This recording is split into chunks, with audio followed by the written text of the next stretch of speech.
What is going on, guys? Welcome back to BC Videos, where research and personal experiences meet. I know it's been a little while, but today I'm back with another travel review, this time of a family holiday to Bali in, I believe it was 2017. I'm going to go through some of the main highlights of the trip, which will hopefully give you guys an insight into the awesome culture and some of the many amazing experiences that Bali has to offer. For those of you who think this video is kind of pointless, look, it might just be a good idea to maybe watch it now, but always keep it in the back of your mind. Maybe just save the video, come back next year when they start considering opening the borders again. But for those of you that are still interested, we'll get into it, we'll go outside and we'll get it going from there. Alright, we're out here. It's a beautiful day, sun's just started to come out here, so we'll keep the video rolling. And first of all, I wanted to talk about our accommodation. Where we stayed was the Bali Gardens Hotel in South Kuta, as you can see on the map here. The accommodation, it really was fantastic. We had a 3-bedroom villa, as well as access to pools, swim-up bars, massages, food and beverages, and all sorts of different things at all different times of the day. On top of this, the staff were very friendly. The hotel led out onto the beach, and all sorts of restaurants, stalls, malls, and also the water bomb park, which I will talk about shortly. I wanted to talk about our day trip to Ubud, which is roughly 2 hours away from our, or which was, sorry, roughly 2 hours away from our accommodation, as you can see on the map here. It was a very good day, long one, but a great experience nonetheless. We went to the monkey forest, we went to the rice paddy fields, and we also went to a place that produces luwak coffee, which is apparently coffee made out of mongoose poop, which you think about as quite disgusting, but turned out to be quite good in the end. The rice paddy fields, obviously there's plenty of them around, as Indonesia is a primary producer of rice, so we did get a little insight into how they go about that process, and we also got some great pictures in amongst the landscape, as you can see here. The monkey forest, fantastic again, really was a great place to visit for eager tourists like us. It was quite different to your stock standard zoo. You know, the monkeys were allowed to kind of roam around wherever they wanted to, and it was just kind of like they owned the place, and they were more than happy to walk around near us and get around us, which was pretty awesome. The only downfall of the day probably was the traffic. On the way home, probably stuck in traffic for a good 3.5 hours. But no question, it was worth it. You know, a great day filled with so many great experiences. So despite the 3.5 hour trek home, it was definitely worth it.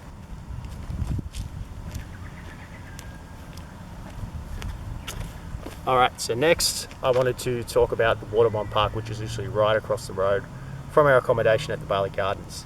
This was a great day. Obviously we did a lot of sliding down the slides, and we also had a ball in the lazy river, exemplified by this lurker on the right of this photo here, who isn't actually in our family but just got around us anyway because we were just kind of taking the piss on the lazy river instead of just lying down and letting the current take you as a normal person would.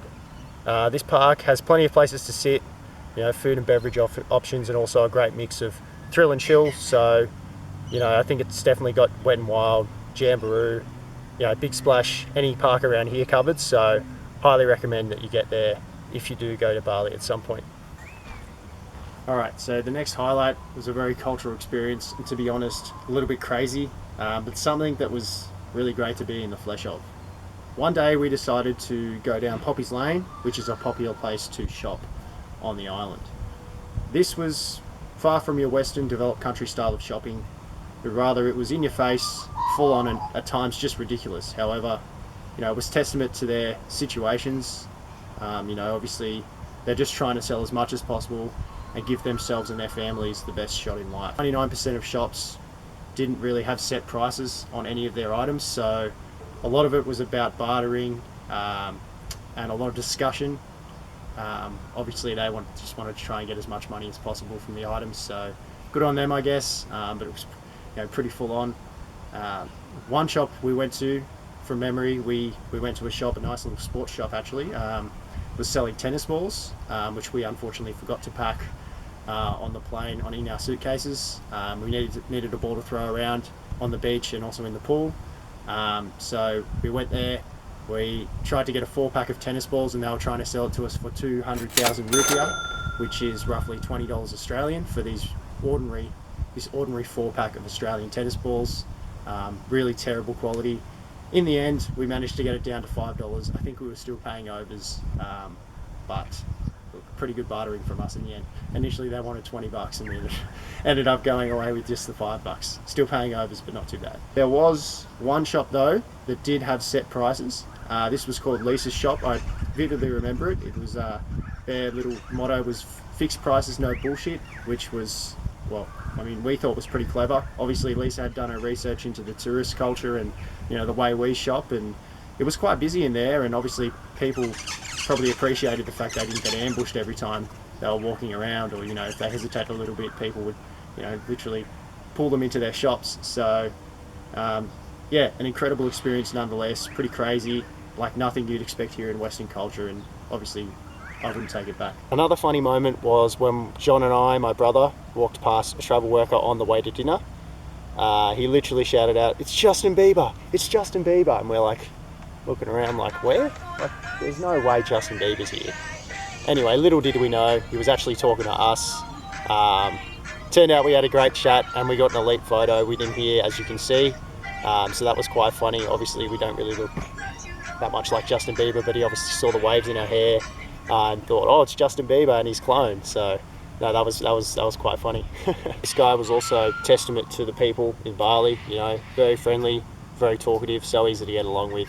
And yeah, it was awesome to have a chat with a local like him. On top of these experiences, we also got the opportunity to go on a bike ride through the Bali countryside. We also got to visit a Bali village where a family was actually living at the time. We also got to go quad biking.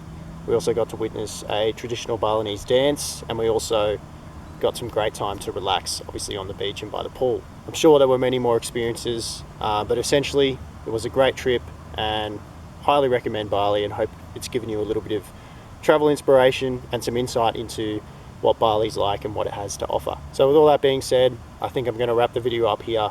Obviously maybe not the most relevant video ever at the moment, but nonetheless, if you did like the video, you know what to do.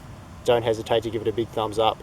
Click subscribe and also turn post notifications on for videos like these and much more. Also, if you do have any comments, any questions, anything you want to add to the video, don't hesitate to comment those below as well. Other than that, guys, it's good to be back. I'll try and be back a little bit more regularly, and I really look forward to seeing you all in the next video. Peace.